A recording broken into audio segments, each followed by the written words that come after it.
अरे साहब, आपके पास मैं फिर से लौटूंगा और इस भगवाकरण को लेकर भी बात करूंगा कि आखिर आप लोग किस तरह से ये डिसाइड कर लेते हैं कि बच्चों का भगवाकरण कोई सरकार कर रही है और कैसे कर सकती है? कोई सरकार स्कूली विद्यार्थियों का भगवाकरण कैसे कर सकती है? इस सवाल का जवाब आपसे लूंगा। पारिक साहब, क्या कहना चाहेंगे आप? भगवाकरण आपने किया और उस भगवाकरण को दूर करने के लिए अब सरकार को बदलाव करने पड़ रहे हैं।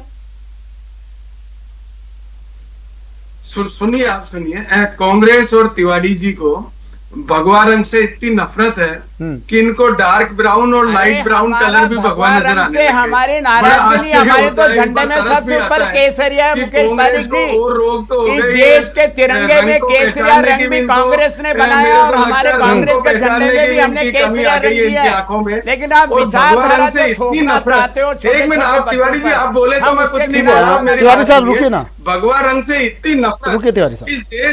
इस देश की आन बान और शान के रंग से आपको इतनी नफरत, ये बड़ा दुर्भाग्यपूर्ण है हमारे देश के लिए। अच्छा सर, कांग्रेस को क्यों भगवा से पारिक साहब, मैं तिवारी साहब से सवाल ले लूं, उनकी जानकारी में होगा शायद ये। तिवारी साहब, 2017 में आप भगवाकरण की बात करें, 2017 में बीजेपी ने 2017 में सरकार ने स्कूल ड्रेस के कलर में बदलाव किया था। क्या कलर था सर?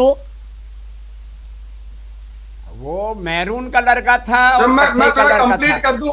लेकिन हमने जब विरोध किया था तो वो बदलना चाहते थे, लेकिन हमारे कांग्रेस के विपक्ष के दबाव में वो भगवा कलर नहीं कर पाए। लेकिन मैं कलर बताइए ना, 2017 में जब सरकार ने बदला था कलर क्या था? स्कूल ड्रेस का कलर क्या था उस वक्त? वो कांग्रेस के दबाव में भगवाकरण का ड्रेस नहीं बना पाए। मैं कहना चाहता हूँ, ठीक है, आपके पास शायद आपको शायद जानकारी नहीं है। मुकेश पारिक जी, हाँ मुकेश पारिक जी बोलिए।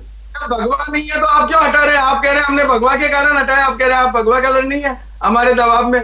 देखिए, मेरी एक इस बारे में कांग्रेस जो है, कांग्रेस हमारे पहले आपको ध्यान हो, व्हाइट शर्ट और खाकी कलर की पैंट सरकारी स्कूलों में चला करती थी। 1997 में जब हमारी सरकार आई तो ये तय किया गया कि कई जगह के फीडबैक जब आए तो ऐसा लगा कि व्हाइट शर्ट बच्चे पहनते हैं, छोटे पहनते हैं, तो उनकी जगह कुछ ऐसा कलर हो जिसमें बच्चों की यूनिफॉर्म गंदी नहीं लगे। तो आसमानी शर्ट और खाकी पैंट की गई है। सन 1997 की बात है ये, उस समय की गई। 96-97 के बाद जब कई मंथन हुआ, कई बातें हुई, तो ये कहा गया कि हमारा सरकारी स्कूल का बच्चा भी स्मार्ट लगे। प्राइवेट स्कूल वाले तरह तरह के इनोवेशन करते हैं, नए नए यूनिफॉर्म बनाते हैं, तो हम भी एक हमारे जो सरकारी स्कूल का बच्चा है, 20 साल के बाद ये हमने तय किया 2017-18 में कि उनको एक कत्थई कलर की, डार्क कलर की पैंट और हल्की भूरी कलर का एक शर्ट, जो कई हमने उसके कलर्स देख के और ये तय किया कि हमारा बच्चा भी अन्य प्राइवेट पब्लिक स्कूलों की तरह एक स्मार्ट नजर आए, सरकारी स्कूल का बच्चा भी बढ़िया लगे, तो ये किया गया। लेकिन कांग्रेस के पास इसको बदलने का कोई लॉजिक नहीं है, कोई आधार नहीं है। हर चीज को भगवा, भूरे कलर को भी भगवा। अरे आपके रंतोदी नामक रोग तो नहीं हो गया कांग्रेस के? ठीक है, मैं फिर से आप दोनों के पास आ रहा हूँ। अवधेश आपको दिया जी, जुड़े हुए ओपनिंग कमेंट उनसे भी लेता हूँ। अवधेश आपको दिया जी, ये स्कूल ड्रेस का रंग बदलने से क्या बहुत कुछ बदल जाता है क्या सर? शिक्षा की गुणवत्ता, टीचर्स की कमी, ये तमाम चीजें दूर हो जाएंगी?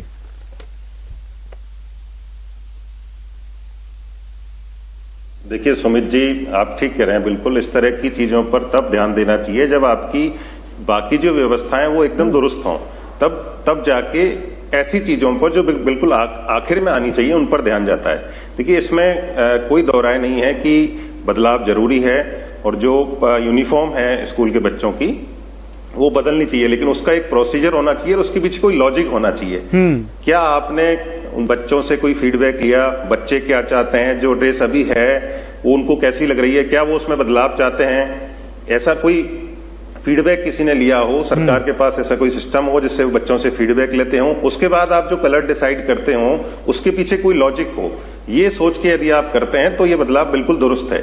लेकिन इसके पीछे यदि आपका कोई पॉलिटिकल मोटिव है, जैसा आर तिवारी जी अभी कह रहे थे कि ये भगवाकरण कर रहे थे, भगवा ड्रेस बना दी, तो भगवा तो ड्रेस है नहीं, वो उसमें तो कोई कलर ऐसा नहीं है जिसका कोई पॉलिटिकल कनेक्शन हो। पहली बात तो किसी रंग को किसी राजनीति से, किसी विचारधारा से जोड़ना ही पूरी तरह से गलत है। रंगों की कोई राजनीति, कोई दल थोड़ा ना होता है, रंग तो सबके होते हैं। सबके लिए महापुरुषों होते को हैं। जोड़ दिया उनको सर ऐसा इन नहीं लोगों ने, करना रंगों चाहिए। की तो बात ही कोई क्या बदलाव है, तो उसके पीछे भी महापुरुषों logic को होना एक पार्टी विशेष से जोड़ दिया जाता है, रंगों की तो बात ही क्या करें। अब देखिए राजनीति होनी चाहिए सबको हाँ। जोड़ने के लिए, लेकिन अलग अलग खांचों में किसी को नहीं छोड़ते हैं। महापुरुष छोड़ दीजिए आप, रंगों को जोड़ दिया, महापुरुषों को जोड़ दिया, धर्मों को जोड़ दिया, जातियों को जोड़ दिया। तो राजनीति इसके लिए नहीं है। जो हमारी डेमोक्रेसी है वो लोगों को यूनाइट करने के लिए है, वो बांटने के लिए नहीं है। तो इस तरह की चीजें नहीं होनी चाहिए। सब लोग करें उसको, एक प्रोसीजर फॉलो करें किसी भी चीज का, और हर चीज के पीछे एक लॉजिक होना चाहिए। गुजरात का एग्जाम्पल है हमारे पास, जब कुछ साल पहले की बात है, मुस्लिम बहुल इलाके में विद्यार्थियों की यूनिफॉर्म का कलर हरा कर दिया गया था और हिंदू बहुल इलाके में उसका कलर भगवा कर दिया गया था। इसका भी एग्जाम्पल है। तिवारी साहब, भगवाकरण आप बता रहे थे कि भगवाकरण किया गया, किस तरह से भगवाकरण आप किया जा सकता है सर? छोटे छोटे बच्चों का जो स्कूल जा रहे हैं उनका भगवाकरण किस तरह से किया जा सकता है सर? और दूसरा मुझे ये बताइए, क्या इस कोरोना काल में जब सरकार के खजाने खाली हैं, बार बार आप ही की सरकार ये बात कह रही है, जब सरकार के खजाने खाली हैं उस वक्त पर स्कूल ड्रेस का कलर बदलना कितना न्याय संगत है सर? ये खर्चा नहीं आता क्या इस पर? ठीक है, आप अभिभावकों से पैसा नहीं ले रहे हैं, फ्री में आप मुफ्त में उन्हें दे रहे हैं, लेकिन सरकार राजकोष पर तो भार पड़ेगा ना इसका, या नहीं सर? ये जनता की सरकार चुनी हुई है। जननायक अशोक